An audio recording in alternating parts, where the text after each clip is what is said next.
I saw her panicking in there, and I was asking her, did she need help or whatever, and she said yes.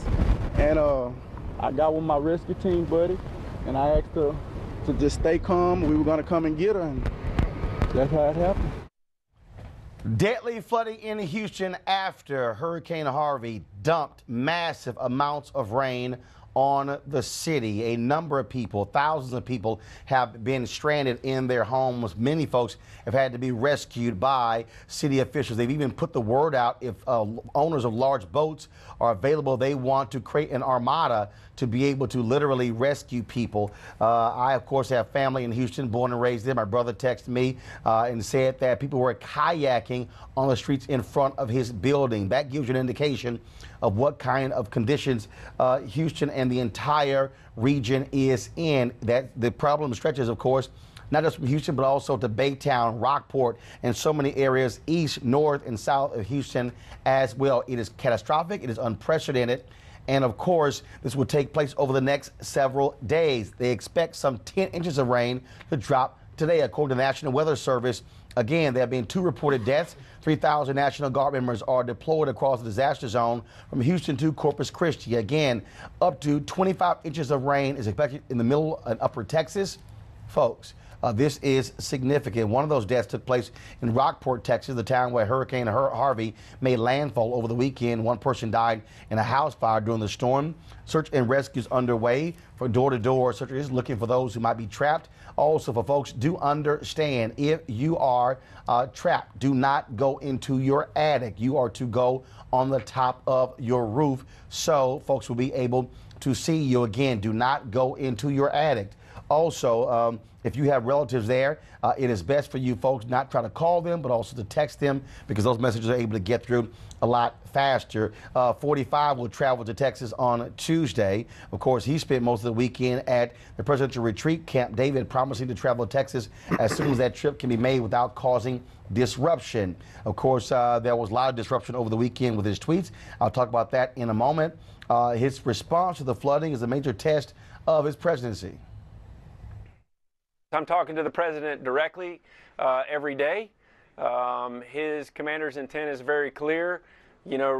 Focus on the life safety and security aspects of what's going on, and get the governor what he needs. Of course, President Barack Obama tweeted, "Thank you to all the first responders and people helping each other out." That's what we do as Americans. Here's one way you can help. He then shared the hotline for the Red Cross, which is 1-800-RED-CROSS. You could also text Harvey to 90999 to make a $10 donation. Give us an understanding of what Hurricane Harvey has done. Normally, and I've lived through 3 hurricanes, normally hurricane blows through.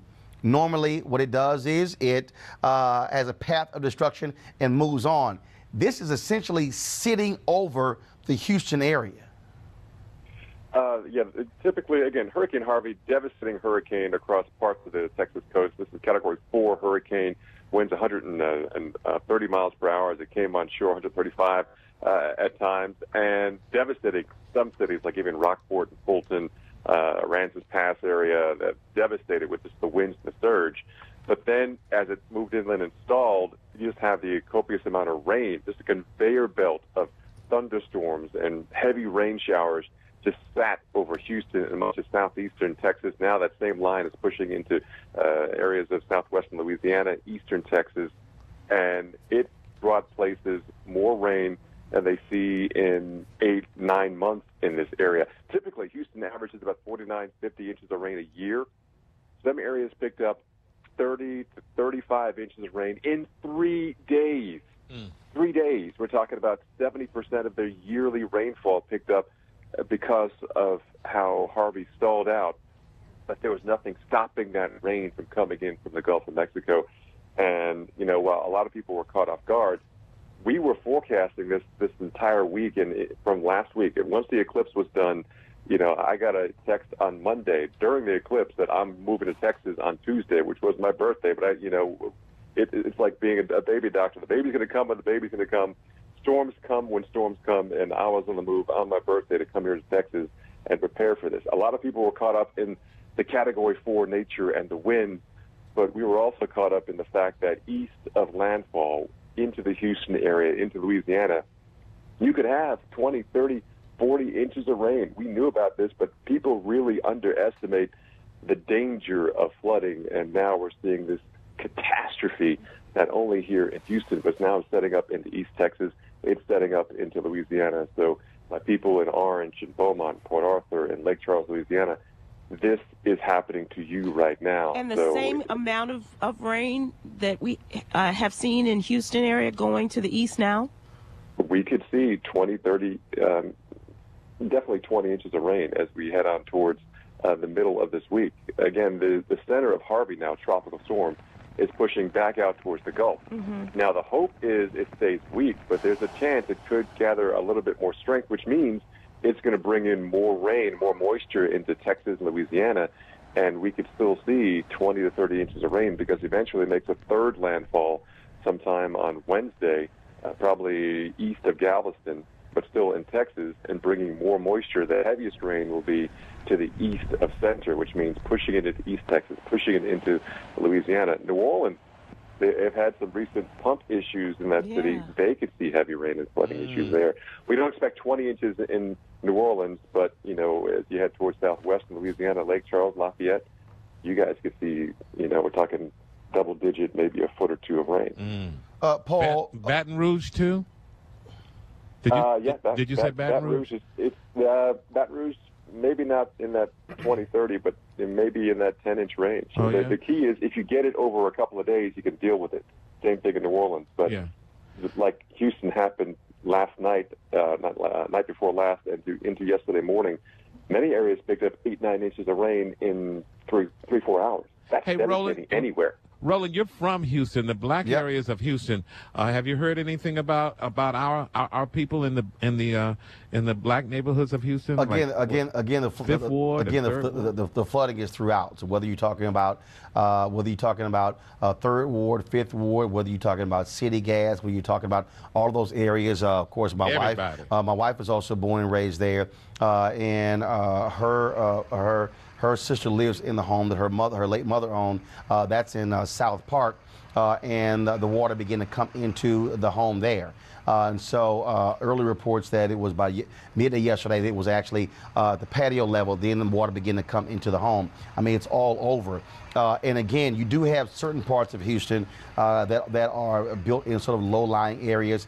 Remember, it was about 5 or 6 years ago, the massive flooding, Paul, you might recall, that took place and really hit a lot of the more upscale, expensive areas because of where they were actually built.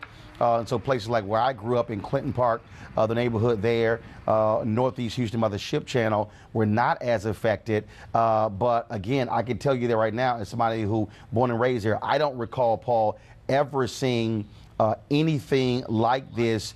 And I don't care even if you're in an area where you normally don't get flooding. The problem is this overwhelms the sewage system. It overwhelms the dams there as well, protecting the city like Buffalo Bayou.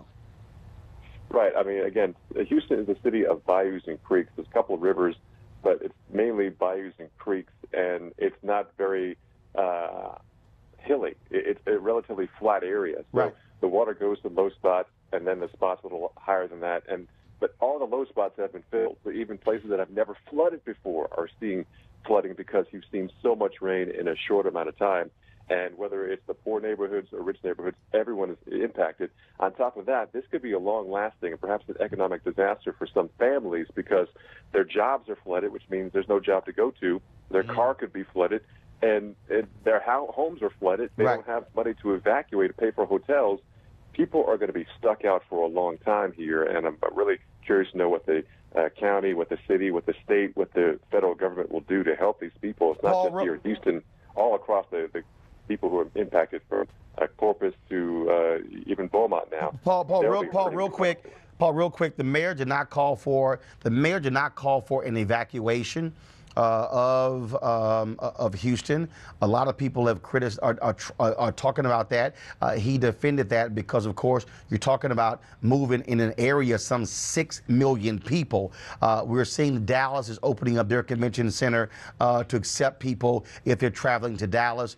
They open up the areas in Houston as well. I know LSU and BYU were supposed to play a football game at Reliant Stadium in Saturday. That game is going to be moved as well.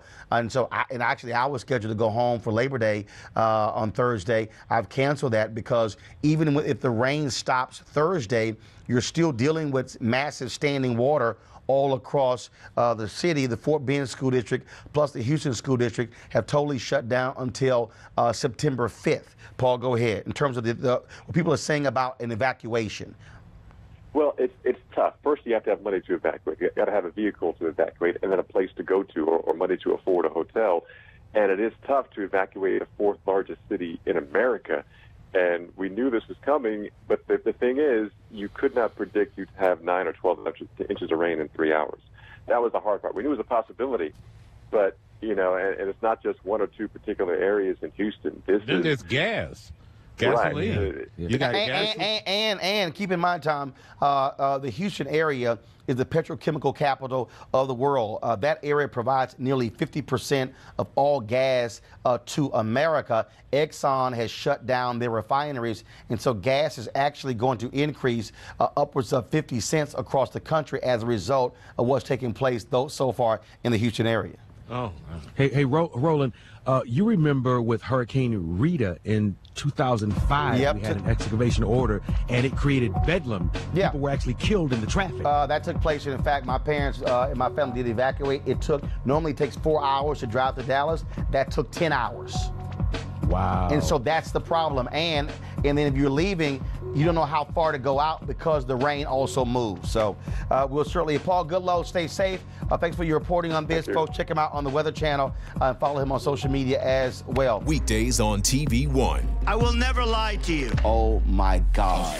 Roland Martin. He doesn't want to talk to us. He wants to ignore us. Uncensored. Hell no. That ain't gonna cut it, boo. Unapologetic. No, that is fundamentally false. You are wrong. Unfiltered. He wants an America where we all look alike. He ain't talking about black people. Unrelenting. You better go work out, because you got a fight on your hands. NewsOne Now with Roland Martin. Weekdays at 7 a.m. on TV One.